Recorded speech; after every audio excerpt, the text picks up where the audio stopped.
Assalamualaikum warahmatullahi wabarakatuh. Bismillahirrahmanirrahim. Innal hamdalillah nahmaduhu wa nasta'inuhu wa nastaghfiruh wa na'udzu billahi min sururi anfusina wa min sayyiati a'malina. May yahdihillahu fala mudhillalah wa may yudlil fala hadiyalah. Asyhadu an la ilaha illallah wahdahu la syarikalah wa asyhadu anna Muhammadan abduhu wa rasuluh. Amma ba'd. Ikhwan fillah, kita lanjutkan kajian tentang 4 imam mazhab dan mengenai nasab mereka, kemudian keilmuan, akhlak serta hikmah ya yang terkandung dari kepribadian, yang dapat diambil dari kepribadian para imam mazhab ini. Sebelumnya kita sudah membahas mengenai Imam Abu Hanifah, kemudian Imam Malik bin Anas, kemudian Imam Syafi'i rahimallah ya, Imam Abu Hanifah rahimallah, Malik bin Anas rahimallah, Imam Syafi'i rahimallah. Dan sekarang kita masuk kepada muridnya Imam Syafi'i, yakni imam dari mazhab Hambali, yaitu Imam Ahmad bin Hanbal. Imam Ahmad bin Hanbal, nama lengkap beliau adalah Ahmad bin Muhammad bin Hanbal bin Hilal bin Asad al-Marwazi. Ya, beliau adalah seorang ulama ahlu sunnah wal jamaah. Imam Ahmad bin Hanbal lahir 20 Rabiul Awal 164 Hijriah ya.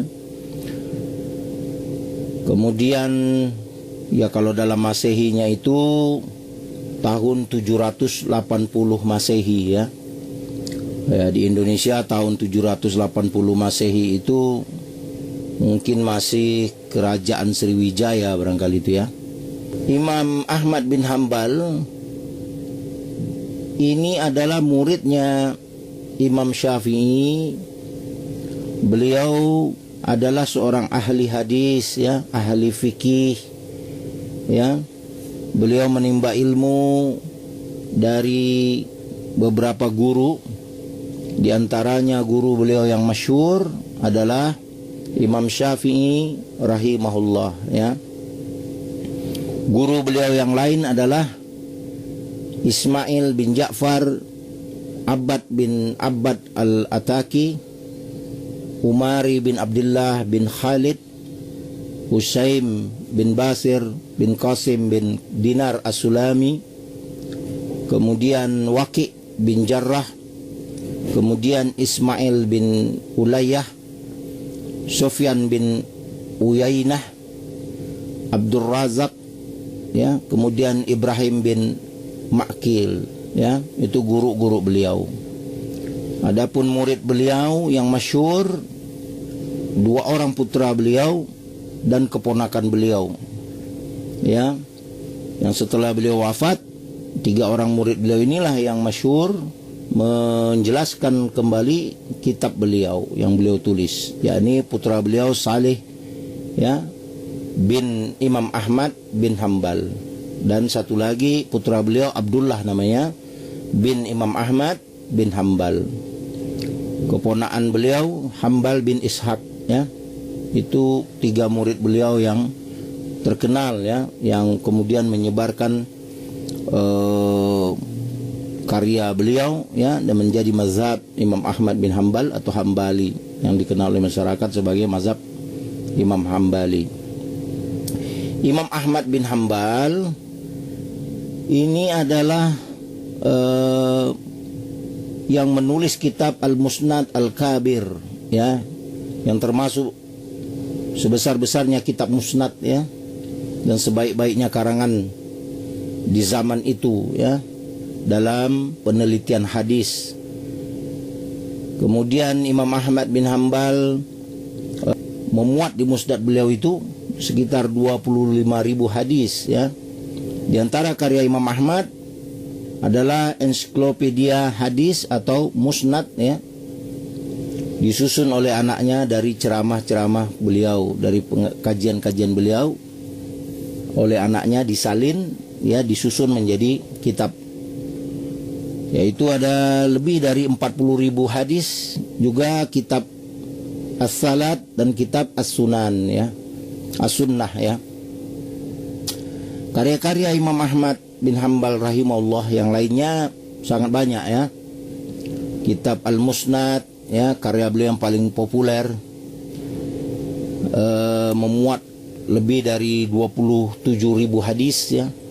Kitab At-Tafsir ya, tapi menurut sejumlah ulama kitab ini yang At-Tafsir ini sudah hilang ya.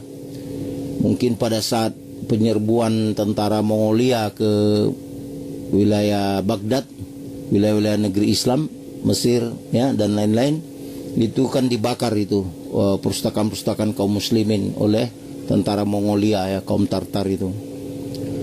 Jadi kitab ini telah hilang, yang At-Tafsir itu.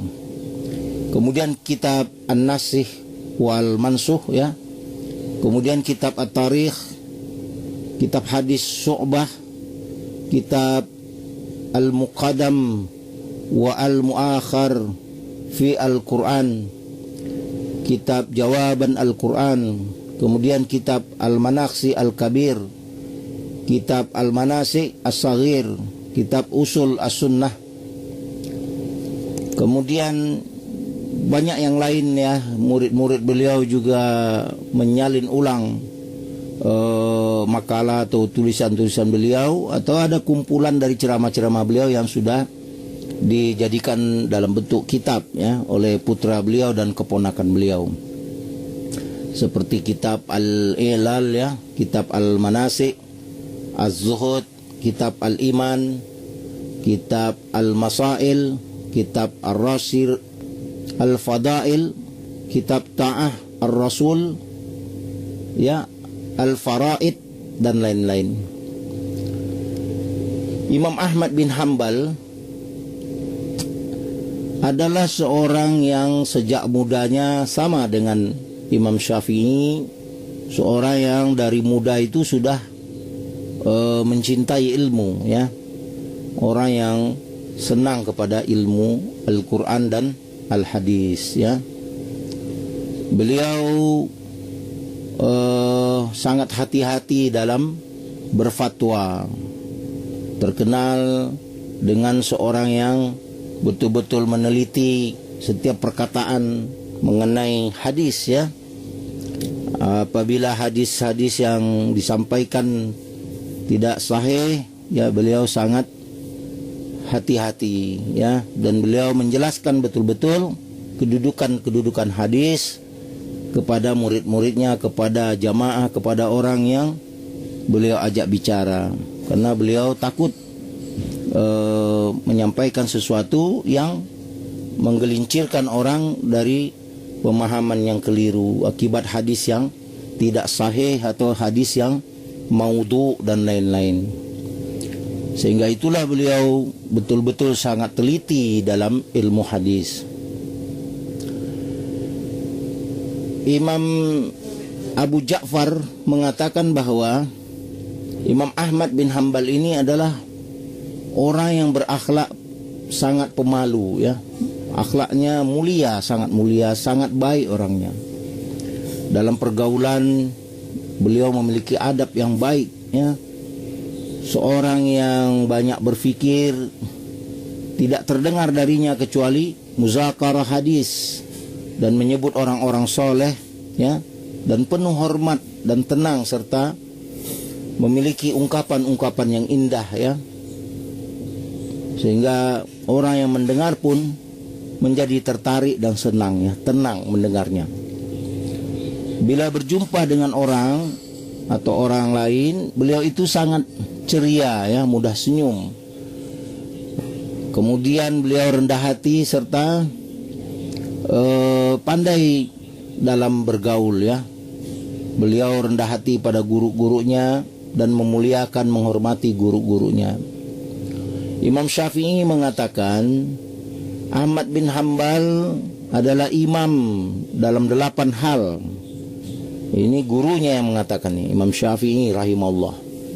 Kata gurunya yaitu Imam Syafi'i, Ahmad bin Hambal adalah imam dalam 8 hal. Pertama, imam dalam hadis, imam dalam fikih, imam dalam bahasa, imam dalam Al-Quran, imam dalam kefakiran, imam dalam kezuhudan, imam dalam kewaraan, dan imam dalam sunnah. Ya, Masya Allah, pujian dari gurunya, ya, penyebutan bahwa muridnya ini, Imam Ahmad bin Hambal ini adalah, ya, imam dalam 8 hal. Pertama, dia adalah imam dalam hadis, kata Imam Syafi'i. Ini gurunya yang menyatakan demikian, ya. Lain kalau teman seperguruan, ya, atau orang lain, ya, yang bukan guru kita. Tapi kalau guru kita yang menyampaikan bahwa kamu itu adalah begini, tentu guru sudah menilai, ya. Seorang guru, apalagi Imam Syafi'i, seorang guru yang amanah, seorang guru yang siqah, ya, saleh, dan berkata dengan jujur, ya, tidak membesar-besarkan dan tidak mengada-ada. Karena itulah akhlak, ya, salaful ummah, generasi salaf yang saleh, ya, salafus saleh. Imam Ahmad dikatakan oleh Imam Syafi'i adalah imam dalam hadis, imam dalam fikih, imam dalam bahasa Arab, ya, imam dalam Al-Quran, imam dalam kefakiran, imam dalam kezuhudan, dan dia imam dalam kewaraan, dan Imam Ahmad adalah imam dalam sunnah. Masya Allah, ya, gurunya yang mengatakan demikian. Kemudian Imam Abu Bakar As-Sijistani rahimahullah berkata, aku pernah bertemu dengan 200 guru-guru ilmu. Tidak ada satupun yang menyerupai Imam Ahmad bin Hambal. Dia betul-betul menyelami ilmu, dan jika disebut suatu ilmu, dialah ahlinya. Abdul Wahab Al-Wara berkata, Abu Abdullah adalah pemimpin kami. Dia adalah orang yang matang dalam ilmu. Apabila aku berada di hadapan Allah kelak, dan aku ditanya siapa orang yang kamu ikuti, aku akan katakan aku mengikuti Imam Ahmad bin Hambal. Sungguh Imam Ahmad bin Hambal telah teruji keilmuannya selama 10 tahun tentang Islam. Ya, Masya Allah, pujian alim ulama, ya. Imam Ahmad bin Hambal ini akhlaknya zuhud, sebagaimana yang dikatakan gurunya, yaitu Imam Syafi'i mengatakan bahwa Imam Ahmad ini imam dalam 8 hal. Salah satunya kezuhudannya itu. Imam Ahmad ini memakai peci yang dia jahit sendiri, ya. Dan kadang dia keluar tempat kerja membawa, ya, peralatan kerja seperti kampak untuk bekerja dengan tangannya sendiri di zaman dahulu itu, ya. Kadang dia pergi ke warung membeli seikat kayu bakar dan barang lainnya, lalu membawa dengan tangannya sendiri, memikulnya di pundaknya sendiri, ya. Pernah ada yang mengatakan rumah Abu Abdullah Ahmad bin Hambal itu adalah sempit dan kecil, ya. Rumahnya bukan rumah yang besar. Orangnya zuhud, ya, wara', sederhana, dan apapun beliau kerjakan sendiri dengan tangannya. Nah, inilah ulama, ya, yang beliau tidak menempatkan dirinya sebagai orang yang dilayani. Ya, walaupun murid-muridnya bisa saja melayani beliau, menyuruh, tinggal disuruh beli kayu bakar, cari kayu bakar, dan lain-lain, tapi beliau tidak mau, beliau kerjakan sendiri. Kemudian sahabat beliau diantaranya bersaksi tentang ketawaduannya beliau itu. Sahabat beliau yang seumuran dengan beliau yaitu Yahya bin Ma'in, ya. Berkata Yahya bin Ma'in rahimahullah, saya tidak pernah melihat orang seperti Imam Ahmad bin Hambal. Saya berteman dengannya selama 50 tahun dan tidak pernah menjumpai dia membanggakan sedikit pun kebaikannya yang ada pada dirinya, ya, kepada sahabat-sahabatnya. Tidak pernah dia membanggakan diri. Imam Ahmad mengatakan, saya ingin bersembunyi di lembah Mekah hingga saya tidak dikenal. Saya diuji dengan popularitas. Ya, beliau seorang yang wara', ya. Beliau merasa popularitas itu beban yang berat, ya, bagi seorang ulama. Bagi beliau pun begitu. Beliau katakan, saya ingin rasanya bersembunyi di lembah Mekah hingga saya tidak dikenal manusia. Saya mendapat ujian dengan popularitas. Beda dengan kita sekarang, ya, bangga dengan popularitas, bahkan ya merasa hebat, ya, apabila sudah populer. Orang alim terdahulu seperti Imam Ahmad, ya, Imam Syafi'i, Imam Malik, Abu Hanifah, Bukhari, Muslim dan lain-lain, orang-orang generasi awal Islam, mereka khawatir apabila mendapat popularitas.